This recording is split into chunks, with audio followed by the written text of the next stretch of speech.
When I begin a new research project, I typically will try to find some standard works on the subject, reference works. For example, a great place to begin is the Stanford Encyclopedia of Philosophy, which is a magisterial online philosophy encyclopedia that for each entry includes a huge bibliography that can guide you into other literature.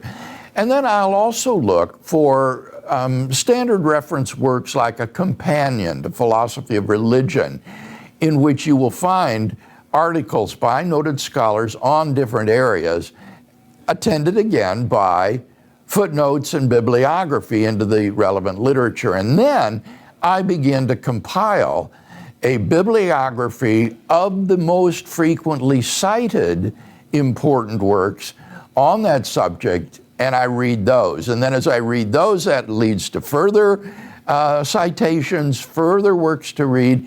And after a while, you begin to get a sense of what are the really important standard works that are cited repeatedly again and again.